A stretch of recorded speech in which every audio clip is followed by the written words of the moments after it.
ये हड़प्पा सभ्यता की कहानी जो चैप्टर है उसका ये आखिरी वीडियो होगा, जिसमें हम लोग बात करेंगे हड़प्पा नगर के जो पतन था उसके बारे में बात करेंगे कि हड़प्पा सभ्यता के नगरों का पतन किस प्रकार हुआ। इतनी विशाल सभ्यता इतने विशाल क्षेत्र में कायम हुई, फिर अचानक से ये सभ्यता एक दिन गायब हो जाती है। तो इस बारे में विद्वानों ने शोध किया कि आखिर इस विशाल सभ्यता के पतन के पीछे क्या कारण थे। तो बहुत शोध के बाद विभिन्न विद्वानों ने अपने अलग अलग मत दिए हैं, जिनमें हम मुख्य रूप से जानेंगे मार्शल मैके का, ए राव का, व्हीलर का, गार्डन चाइल्ड, पिगट, ये सारे विद्वानों के बारे में जानेंगे।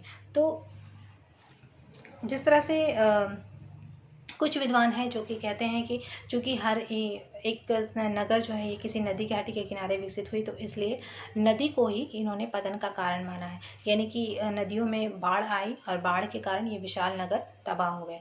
कुछ विद्वान कहते हैं कि इसको बाढ़ का कारण नहीं मानते हैं। उसके पीछे ये लोग ये मत देते हैं कि हड़प्पा सभ्यता के सभी नगर नदियों के किनारे विकसित नहीं हुए थे। ये तो कुछ तटीय क्षेत्र थे जो नदियों के किनारे विकसित हुए थे, लेकिन कुछ आंतरिक नगर भी थे, उनका पतन फिर कैसे हुआ। तो इसीलिए इस मत को यहाँ पर खारिज किया जाता है। लेकिन फिर दूसरा मत आता है कि हड़प्पा सभ्यता के पतन का ये कारण रहा होगा कि हो सकता है कि ये नदियों ने अपने मार्ग बदल लिए होंगे, और नदी किसी भी सभ्यता को जिंदा रखने में बहुत अहम रोल निभाती है। और अगर नदी ने अपना मार्ग बदल दिया होगा तो हो सकता है पानी की कमी के कारण ये यहाँ के लोग सर्वाइव नहीं कर पाए होंगे और इस नगर का पतन हो गया होगा। इसके अलावा एक और मत है कि जलवायु परिवर्तन को मानते हैं। हो सकता है कि अचानक जलवायु बहुत ज़्यादा ठंडी या बहुत ज़्यादा गर्म हो गई होगी, जिसके कारण लोग सर्वाइव नहीं कर पाए होंगे और पतन हो गया होगा। कुछ लोग हैं जो जलवायु परिवर्तन को इसका आधार नहीं मानते हैं और इसको किसी बीमारी के कारण इसका आधार मानते हैं कि हाँ, कोई बहुत बड़ी महामारी फैली होगी जिसके कारण लोग सर्वाइव नहीं कर पाए होंगे और सभ्यता का पतन हो गया होगा। तो मैं एक एक करके आपको बताऊंगी कि जो मार्शल मैके और एस राव हैं, हड़प्पा सभ्यता के पतन का कारण नदी की बाढ़ को मानते हैं। क्योंकि बहुत सारी नदियों के कारण नगर विकसित हुए हैं, तो उनका ये कहना है कि इन नदियों का में अचानक आई बाढ़ के कारण पूरा का पूरा सभ्यता, पूरा का पूरा जो क्षेत्र था वो तबाह हो गया होगा। लेकिन मार्टिन व्हीलर और गार्डन चाइल्ड और पिगट आदि जो विद्वान हैं वो नदी में आई बाढ़ को इसका कारण नहीं मानते हैं।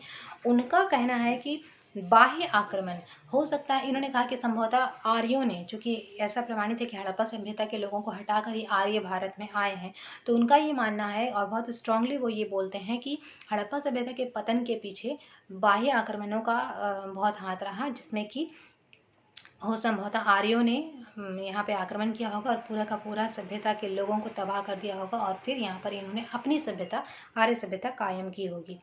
इसके अलावा जो आर.एन. स्टाइन है और ए.एन. घोष है, उन्होंने जलवायु परिवर्तन को हड़प्पा सभ्यता के विनाश का कारण माना है।